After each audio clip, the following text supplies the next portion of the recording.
Sir ஒரே நிமிஷம். இந்த ஊருக்காக வீடியோ ஆன் பண்ணி வாட்டமாவா வண்டி எப்படி சார் தாக்குவாங்க? வண்டி எப்படி சார் தாக்குவாங்க? விஜய் பிரச்சாரத்தின் போது அதிவேகமா இருசக்கர வாகனத்தை ஓட்டினதா ரசிகருக்கும் காவல்துறையினருக்கும் மோதல் ஏற்பட்டிருக்குது. இந்த வீடியோ இணையத்துல வைரல் ஆகிட்டு இருக்குது.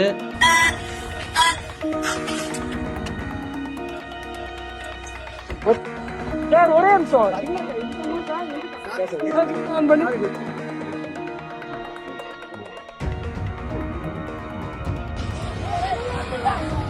தமிழ்நாடு சட்டமன்ற தேர்தலை முன்னிட்டு தமிழக வெற்றி கழக தலைவர் விஜய் திருநெல்வேலி மற்றும் தூத்துக்குடி மாவட்டங்கள்ல தேர்தல் பிரச்சாரத்தில் ஈடுபட்டாப்ல. அப்போது தாழையூத்துல இருந்து தச்சநல்லூர் நோக்கி தேசிய நெடுஞ்சாலையில பயணம் மேற்கொண்ட போது பொதுமக்களுக்கு இடையூறு ஏற்படுத்தும் வகையில சிலர் இருசக்கர வாகனங்களை அதிவேகமாகவும் அரசு அதிகாரியுடைய வாகனத்துக்கு முன்னாடி இடையூறு விளைவிக்கும் விதமா சென்றதாக கூறப்படுகிறது.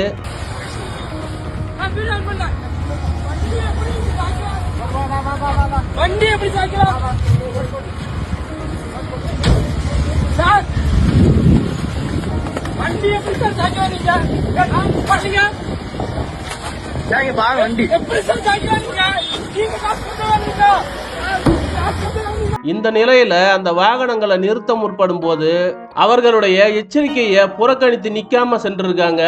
இதையடுத்து திருநெல்வேலி மாநகர துணை ஆணையர் விஜயகுமார் மற்றும் பாதுகாப்பு பணியில் இருந்த அதிரடிப்படை காவல்துறையினர் அந்த வாகனத்தை விரட்டி தடுத்து நிறுத்தியிருக்கிறாங்க. வாகன ஓட்டுநரை தாக்கி சாவியை பறிக்கும் வீடியோ காட்சிகள் சமூக வலைதளங்கள்ல வெளியாகி வைரல் ஆகிட்டு இருக்குது.